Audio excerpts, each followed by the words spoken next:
अस्सलाम वालेकुम दोस्तों, आज हम आपको बताएंगे ग्लोबल वार्मिंग के हवाले से। तो सबसे पहले आप चैनल को लाइक और सब्सक्राइब कर दें ताकि आपको नई और नई इन्फॉर्मेटिव वीडियो मौसूल होती रहे। ज़मीन के पड़ने के बाद मुनक्कस होकर रिफ्लेक्ट होकर वापस एटमॉस्फेयर में चली जाती है। ये जिस तरह आप देख रहे हैं येलो ब्लू। लेकिन हमने जो इस होटल में कोई 100 एसी लगा होगा और यहाँ से लेके हमारे ऑफिस तक मेरा ख्याल कोई 50 लाख में तो 25 लाख एसी तो जरूर लगे।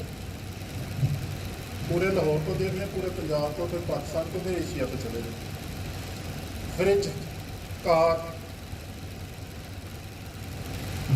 ये जो हम मुख्तलिफ किस्म की गैसेस फजा में छोड़ रहे हैं, उसका नतीजा क्या हो रहा है कि एक ना गंदगी तय सी ज़मीन के गिर्द गिर्द हमने अपने एटमॉस्फेयर में बिछा दिया, कायम कर दिया। वो सूरज की शुआओं को वापस नहीं जाने देती, ट्रैप कर लेती है इसी। आप देखें ना, ये कोई शराब हो तो कूलिंग बाहर निकलना शुरू हो जाएगी। आप ग्रीन हाउस में क्या कंसेप्ट है, सर्दियों में जो सब्जियां लगा लेते हैं, आप वो जो बाहर का टेम्परेचर या सनलाइट आती है उसको आप अंदर ट्रैप कर लेते हैं, बाहर नहीं निकलते। आप दिसंबर में टनल में घुस जाए, आपको जैकेट उतारनी पड़ जाती है, बल्कि पसीना आ जाता है। ये ग्रीन हाउस वाला फार्मूला, ग्रीन हाउस वाला कंसेप्ट है। हमारी ज़मीन ग्रीन हाउस बन जाती है, शुआ बाहर नहीं जा सकती। ग्लोब का टेम्परेचर 2 से 3 डिग्री एवरेज पिछले कोई 20 सालों में ज़्यादा हो गया। 2 से 3 बहुत ज़्यादा टेम्परेचर फ़र्क होता है। अभी जिस टेम्परेचर पे हम बैठे हैं, अभी इसमें 3 डिग्री ऐड कर दें तो हमें शायद ये भी कूलिंग बराबर ना रहे। पूरी दुनिया का टेम्परेचर कोई 2 कहता है, कोई 3 कहता है डिग्री सेंटीग्रेड एवरेज टेम्परेचर ज़्यादा होता है। उसके अलावा एक और चीज़ हुई है, ओजोन का। यहाँ मेरे एक दोस्त ने नाम लिया। अल्लाह ताला ने हमें सर्दी और गर्मी और सूरज की खतरनाक शुआओं से बचाने के लिए ज़मीन पूरा अर्थ के इर्द लेयर से बनाई हुई है, जिसे हम ओजोन लेयर का नाम दिया। वो सूरज की ज़्यादा जो ख़तरनाक शुआएँ, अल्ट्रा वायलेट रेज, वो नहीं आती। ये हमारी ये जो गैसें हैं, इन्होंने उसमें सुराख कर दी, उस कंबल में सुराख कर दिया। हमें सर्दी लगती है तो सुराख हो कंबल में, तो रात को दिसंबर जनवरी में तो वो सर्दी तो लगेगी, रज़ाई में सुराख हो। हमने अपनी रज़ाई में लिहाफ में सुराख कर दी। ये जो पोल्यूशन, सूरज की वो शुआएँ भी पहुँच रही हैं जो पहले सूरज तक नहीं पहुँची। आपके ग्लेशियर पिघल रहे हैं, ज़मीन का टेम्परेचर हाई हो गया, बादलों की हवाओं की मूवमेंट बदल गई है, और उसका असर ये हो रहा है कि ये बहुत बारीक लिखा है। पढ़ने की कोशिश ना करें, इंशाल्लाह अगली दफ़ा उर्दू में। ये मैंने स्लाइडें ऐड की हैं जो पहले नहीं थी, तो अब जल्दी में मुझे गूगल से मिनी सफ़र में जहाँ जहाँ तो मैं ऐड करता गया हूँ। जिन बातें जो कर रहा हूँ ना, ये वही लिखी। आप देखें, अगर आपको कुछ भी मिसाल दूँ, ये 2-3 साल पहले ताइफ में, सऊदी अरब में बर्फबारी पड़ी। इधर लाहौर में बर्फबारी बाटापुर में हुई 4 साल पहले, शायद किसी दोस्त के नोटिस में। आपके मरी में अब रिकॉर्ड पर हमारी 2-3 साल से हो रही है, पिछले 70 साल में नहीं हुई। अमेरिका में आप देखें, पिछले साल आधा अमेरिका बंद हो गया था, 10 दिन लाइट नहीं, 300-400 बंदा मर गया, -50 तक टेम्परेचर चला गया। आपकी बारिशों का पैटर्न बदल गया। वो जो आपकी हवाएं चलती हैं, आए दिन कराची में आप हीट स्ट्रोक का सुनते हैं, वो कॉमन प्रैक्टिस हो गई। इससे क्या होगा, पूरी शोबा हयात, तो हर जिंदगी का हर शोबा हयात इफेक्ट हो रहा है। एक और जो चीज़, जो सबसे ज़्यादा चीज़ इफेक्ट हुई है, वो एग्रीकल्चर है, एग्रीकल्चर प्रोडक्शन है, एग्रीकल्चर यील्ड है।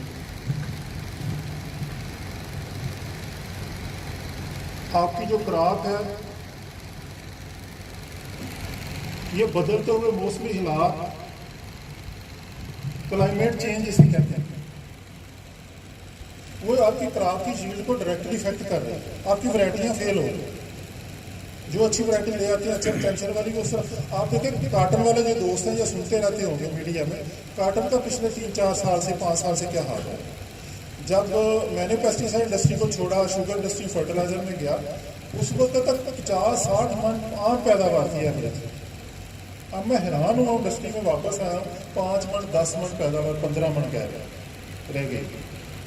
खाद भी अब दे रहे हैं, DAP भी ठोक देते हैं, यूरिया भी देते हैं, माइक्रो न्यूट्रिएंट्स भी देते हैं। ठीक है, गुलाबी सूंडी है, इंसेक्ट पेस्ट है, वो पहले भी थी।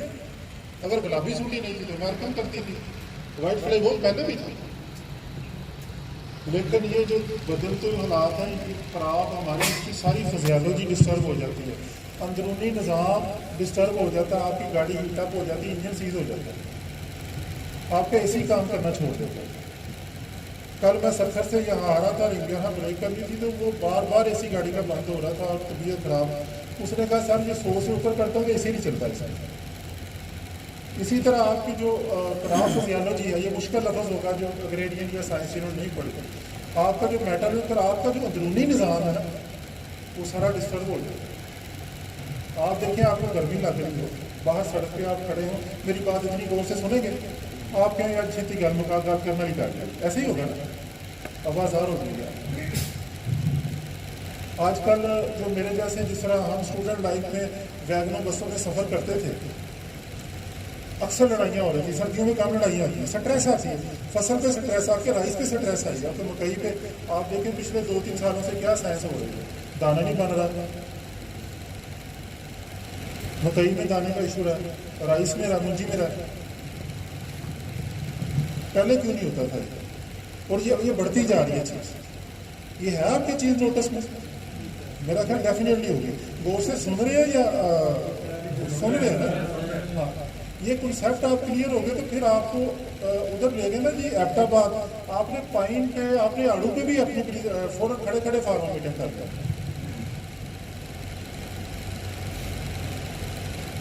ये हम अपना केस बिल्ड कर रहे हैं।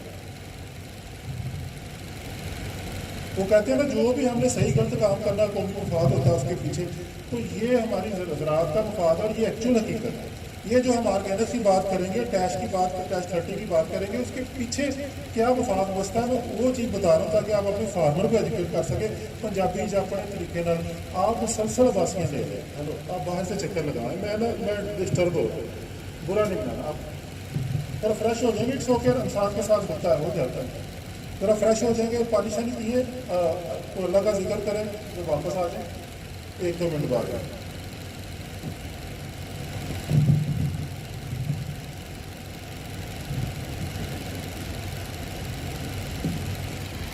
ग्लोबल वार्मिंग ने क्या किया, क्लाइमेट चेंज, ये मैंने रात को 2 बजे स्लाइड बनाई है, प्रेजेंटेशन क्लोज करूँगा और टाइम देखते, ये मैंने कुछ चीज़ें ऐड की हैं, इंशाल्लाह अगली दफ़ा उर्दू में और अच्छे तरीके से करेंगे। ये वो सेशन है, ये वन साइडेड में बात करूँ, इंशाल्लाह कुछ फेजल में हम आपस में डिस्कस करके चलेंगे, बल्कि आप करेंगे ट्रेन यहाँ बैठे बैठे। ये मैं थोड़ी मेरी चीज़ से थोड़ा बर्दाश्त करने की 2-4 चीज़ें मैं पोटाश के हवाले से करूँगा, जहाँ टैश 30 की बात आएगी। अब सॉइल पे मैंने इसको सॉइल पे लेके जाना, और हमारे प्लांट पे जो न्यूट्रिएंट्स हैं और स्पेशल फार्मूलेशन है, उनका रोल क्या है, उनका बेनिफिट क्या है, वो बात करना चाहते हैं। अच्छा, क्लाइमेट चेंज ने आपका एग्रो इकोसिस्टम चेंज कर दिया। एग्रो इकोसिस्टम बड़ा मुश्किल सी टर्म है, इसको सादा कर लेते हैं। यार आपकी सॉइल में माइक्रो ऑर्गेनिज्म कम हो, 3 करोड़ होनी चाहिए 1 स्क्वायर इंच में, आपके 50 लाख से भी कम है सॉइल मटेरियल। आपकी सॉइल में सोडियम साल्ट और सल्फेट्स उसकी कम्युलेशन ज़्यादा हो गई है। फिर हम इतना ज़्यादा, ये बात शायद हमारे खिलाफ हो, लेकिन रियलिटी है, इतना पेस्टिसाइड और फर्टिलाइजर इस्तेमाल किया पिछले कोई 40 साल में, 50 साल में। और इंडस्ट्रियल वेस्ट आप देखें, शेखुपुरे जो दोस्त आए हैं, जो दोस्त चिन्योट से आए हैं, शुगर मिलों के इलाके से, उनकी वेस्टेज, इतनी डेंजरस वेस्टेज कहाँ जा रही है, और आपको चोरी खालों में डालते हैं।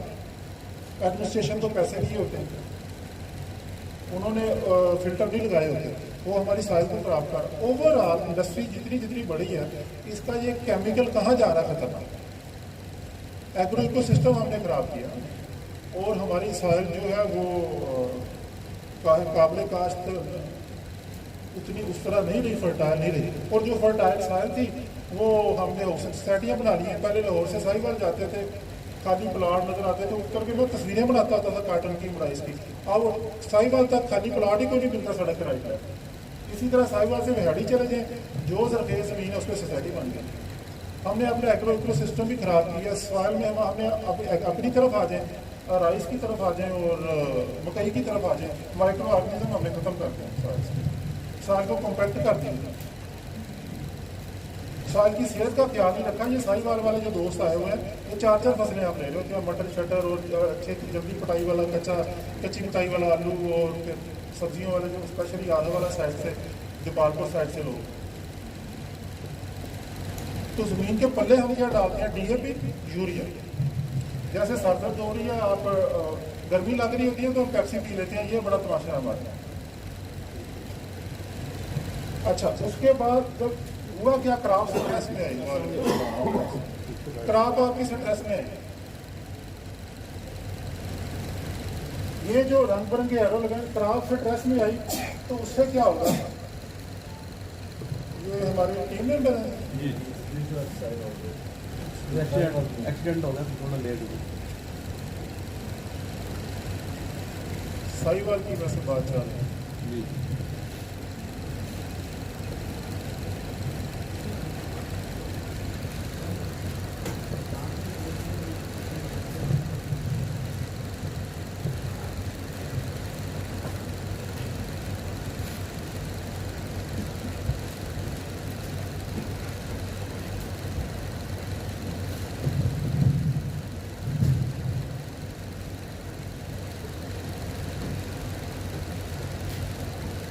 आप दोस्तों के आने से पहले मैं बात कर रहा था, अभी हमने बाकायदा प्रोडक्ट्स पे नहीं आए, कुछ जनरल डिस्कशन बल्कि स्पेशल डिस्कशन कर रहे थे, कॉन्सेप्ट क्लियर करने की कोशिश कर रहे थे कि आगे में सुपर क्यों ज़रूरी है, टैच कटिंग क्यों ज़रूरी है, फॉलीवर क्यों ज़रूरी है, आपके मस क्यों ज़रूरी है, बल्कि और भी चीज़ें चाहिए। तो उस हवाले से ग्लोबल वार्मिंग की बात की कि उसकी वजह से क्लाइमेटिक चेंज आई है, एग्रो इको सिस्टम हमारा ख़राब हुआ है, सॉइल स्ट्रक्चर हमारा ख़राब हो रहा है, हमारा जो न्यूट्रिएंट अवेलेबिलिटी है वो डिस्टर्ब हो रही है, हमारे माइक्रो ऑर्गेनिज्म कम हुए हैं। फिर उससे ये हो रहा है क्रॉप स्ट्रेस में आ रही है, वो सिंपल DAP यूरिया पे नहीं चलती है अब क्रॉप। और क्रॉप जो स्ट्रेस में आ रही है तो मेटाबॉलिज्म होता है, हमारे अंदर भी मेटाबॉलिज्म होता है, जो अंदरूनी निज़ाम हमें चलाता है, एनर्जी देता है, उसको मेटाबॉलिज्म बोलते हैं। ये फिर किसी सेशन में से आप अंदरूनी निज़ाम समझ लें सादा, तो अंदरूनी निज़ाम सारा गड़बड़ हो जाता है, डिस्टर्ब हो जाता है। अंदरूनी निज़ाम पौधे का डिस्टर्ब होगा तो पौधा क्या होगा, अगर राइस है तो उसके टिलर पतले पतले होंगे, टिलर थोड़े होंगे, उसके प्रोडक्टिव टिलर कम होंगे, उसका जो जर्मिनी ग्रोथ वेजिटेटिव फेज है वो वीक होगा, सिट्टा सही नहीं निकलेगा, सिट्टे में दाने की भराई मुकम्मल नहीं होगी, सिट्टा खाली रह जाएगा। कपास में क्या होता है, कपास को फौरन गुस्सा दिखाती है, वो अपना फुलगुडी का घेरा शुरू कर देती है, यील्ड उसकी कम होती है। मकई में इस तरह आप देखेंगे, मकई में अभी मैंने मिसाल दी कि जिस तरह दाने अब इशू आ रहा है, स्पेशली ये जो मौसमी मकई है, अगर इसको आप जुलाई तक लगा लें, अगस्त से पहले, तो दाने नहीं बनता, बड़ा इशू आ जाता है। राइस में ये इशू आ रहा है, अब एग्जैक्टली कौन सी वैरायटी में ज़्यादा इशू आ रहा है, कौन सी में कम आ रहा है, लेकिन पिछले 3 साल से ये फिनोमेना भी आ रहा है कि राइस में वो दाना ही नहीं बना। मैं एक बार शरपुर गया था स्ट्रॉबेरी के लिए, विज़िट करनी थी, तो वो वैसे ही फील्ड में घुस के फ़ोटो बनवाने के लिए शौकी आई, वो जिस फील्ड में जाए सिट्टा मौजूद है, मेच्योर सिट्टा, दाने कोई नहीं है। फार्मर रो रहा था, कहता है तो पट्ठे पा रहे हैं तो उसमें हम ये एक और भी फैक्टर हो सकते हैं, सीड का मसला हो सकता है, लेकिन ये जो क्लाइमेटिक चेंज और जो स्ट्रेस है ये उसको डबल कर रही है, 10 गुना बल्कि ज़्यादा कर रही है प्रॉब्लम। और हम जितना जोर लगाते हैं हमारा उस हिसाब से फिर पैदावार हम हासिल नहीं कर पा रहे। ये यहाँ तक आपके आने से पहले डिस्कशन हुई है। ये आपने घबराना नहीं है, मैं इसकी डिटेल में नहीं जाऊँगा, सिर्फ इशारा ये करना है कि कोई फसल हो, राइस हो, मकई हो, आप उसको टेक्निकली बोल लें, वेजिटेटिव फेज़ है, जर्मिनेशन फेज़ है, टिलरिंग है, उसकी शूट्स बन रही हैं, उसके शगुफे बन रहे हैं, गोब है, सिट्टा निकलने का बाकायदा, तो या आप उसे कह लेंगे 30 दिन की या 50 दिन की या 60 दिन की फसल है, या आप कह लेंगे गोडे गोडे है और मेरे कमरे लक के बराबर है। क्योंकि सिर्फ ये है कि हमारा कंसेप्ट ठीक होना चाहिए, साइंस में जाने की जरूरत नहीं है, वो मैं जिक्र ज़रूर करूँगा, लेकिन उसके साथ हम प्रोडक्ट पोजीशनिंग हमारी बेहतर हो जाती है। ये जो मतलब अक्सर हम किसी प्रोडक्ट का कह देते हैं ना पहले पानी पे, अब मकई लगना शुरू हो जाती है, जनवरी से लेके मार्च तक लगती है, जो मार्च में लेट लग जो बहारिया मकई है। तो अगर बारिश हो जाती है या तो 2-3 दिन बाद या पहले खेत बतर था, तो आपका पहला पानी या आलू में पहला पानी तो कन्फर्म तो नहीं इतने घंटे बाद ही लगता है, या दूसरा पानी, वो इंटरवल आगे पीछे हो सकता है। फिर कुछ वैरायटीज ऐसी हैं, अर्ली मैच्योरिंग वैरायटी तो वो पहले दूसरे पानी का कंसेप्ट ही अजीब है। आप हमने चलना है फसल की बढ़ोतरी के उसके मरहले के साथ, कब कहाँ कौन सी खुराक किस फॉर्म में चलती है। हमारे पास राइस में अगली मिच्योर वैरायटी की है, हार्वेस्टिंग भी हो रही होगी अभी, शायद मेरा ख्याल कुछ ऐसी भी होंगी, क्योंकि मकई में रेट की बातें चल रही हैं, सुपर फाइन ये वो, जिसका मतलब हार्वेस्टिंग भी मुख्तलिफ इलाकों में पंजाब से वो शुरू हो गया हुआ है। कुछ की अभी ट्रांसप्लांटिंग हुई है, कुछ गो पे ऐसे ही है ना जी। ये ऐसे ही है। एक बात जो मेरे लिए भी लर्निंग है, 2-3 साल पहले ही पता चली है कि वैरायटी कोई भी हो, 90 दिन वाली हो, 80 दिन वाली हो, 120 दिन वाली हो, 140 दिन वाली हो, उसका जो सिट्टा बनने से लेके मेच्योरिटी सिट्टा निकलने से लेके दाना बनने तक, जिस दिन आपने हार्वेस्टर डालना है, वो टाइम सेम होता है सबका, 60 से 65। बाकी टाइम वेजिटेटिव ग्रोथ जो पीरियड है ना, वो किसी का 60 दिन है, 50 दिन है, 20 दिन है, 25 दिन है, वो मुख्तलिफ फाइन का, कोर्स वैरायटी का, हाइब्रिड। लेकिन जो सिट्टा निकलने से लेके मेच्योरिटी का, ये बड़ी सा ग्रेड में भी लिखा हुआ है, वो 60 से 65 दिन, वो सेम तकरीबन सेम है। तो सिट्टा निकलने से जो दाना बनने तक है, उस पर हमें फसल को क्या चाहिए उस वक्त मौसमी। अभी देखिए यहाँ पे अगर मौसम गर्म हो, गर्म हवाएं चल जाए, लू चल जाए, आंधी आ जाए, बिजली की अगर वो जो क्या कहते हैं बिजली चमकती है, फ्लशिंग वगैरह, पोलिनेशन को डिस्टर्ब होती, फर्टिलाइजेशन कम होती, दाना कम बनता है। उस कंडीशन में अगर आपने पोटाश वगैरह दी हुई है, फिर अपने उसके अमाइनो एसिड वगैरह दिए हुए हैं, तो फसल जो है ना वो घबराएगी नहीं। स्ट्रेस में पौधा अपना अमाइनो एसिड नहीं बनाता, हम उसको ड्रिप का टीका लगा दें।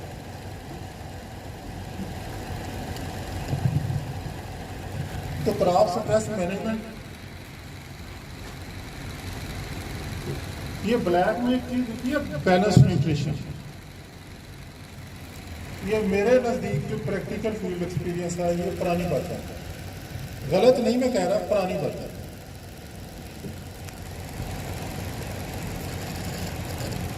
जो अल्लाह ने मौका दिया, दुनिया देखी है और पढ़ते भी रहते हैं, आप दोस्तों से भी सीखते रहते हैं फील्ड में आकर। दुनिया चली गई है अफेक्टिव न्यूट्रिशन, मुअस्सर खुराक, मुतवाज़न खुराक की मुअस्सर खुराक। जो अफेक्टिव न्यूट्रिशन है, मुअस्सर खुराक है, ये क्या चीज़ है?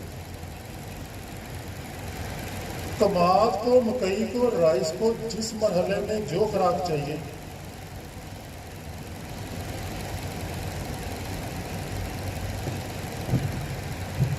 जिस फॉर्म में चाहिए, पाउडर, दानेदार, लिक्विड, जिस तरीके से चाहिए, स्प्रे, फ्लड, छट्टा, खेरा, जिस डोज में चाहिए, किलो में, ग्रामों में या मणों में, वो मन सवा मन।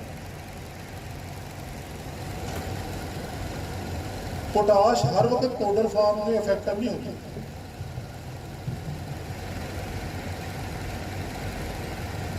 इसी तरह दूसरी खादों का मामला है, मुख्तलिफ मरहलों में फसल को मुख्तलिफ जो खाद्य हैं, मुख्तलिफ फॉर्म में, मुख्तलिफ तरीके से चाहिए। कभी टीका चाहिए, कैप्सूल चाहिए, कभी टेबलेट चाहिए, कभी सिरप चाहिए।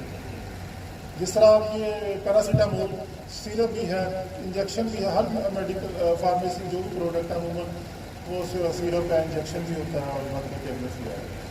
हमने भी ये देखना कि इस वक्त अपने प्लांट को, राइस को हमने इंजेक्शन देना है, कैप्सूल की फॉर्म में देना है, या इसकी सिर्फ मरहम इसके लगानी है। ये है इफेक्टिव न्यूट्रिशन, यही कमाल के लिए।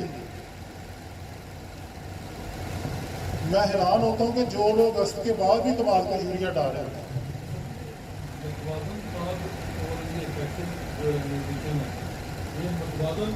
मतवाज़न तो तभी बरकरार रहेगा ना जो अगर मौसम खुराक देते हैं। मतवाज़न खाते तो फिर मतलब ठीक ही है। मतवाज़न का ये मतलब है कि मतवाज़न तब रहेंगी नहीं जब हम पाउडर फार्मुलेशन में देते हैं या देते हैं ग्रेनुलर फॉर्म में देते हैं, तो ये तवाज़न तभी बरकरार रहेगा जब हमें पता है कि ये इसको जो ज़रूरत है वो इसकी पाउडर की है या कि दानेदार की है या कि लिक्विड फार्मुलेशन में। तवाज़न तो तभी बरकरार रहेगा जब हमें पता हो। सवाल मैं समझा नहीं, आप दोबारा से फ्रेम करें, क्या क्या पूछना चाह रहे हैं? बैलेंस न्यूट्रिशन और बैक्टीरियल न्यूट्रिशन जो है इसमें ये कि मुतवाज़न खाद्य डालने के डिपार्टमेंट भी कहता है कि मुतवाज़न खाद्य डालें, और मुतवाज़न खाद वही होती है जो उस वक्त उस क्रॉप की ज़रूरत होती है।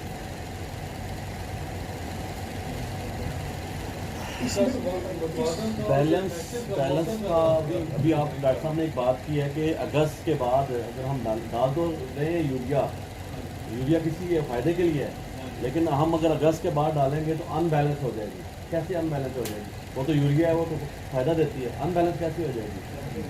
हाँ जी, कैसे नहीं रहेगी बताएं ना, कैसे क्या क्या क्या गलत हुआ?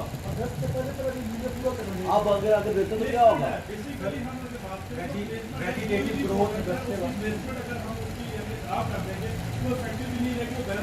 खराब क्या कर देंगे?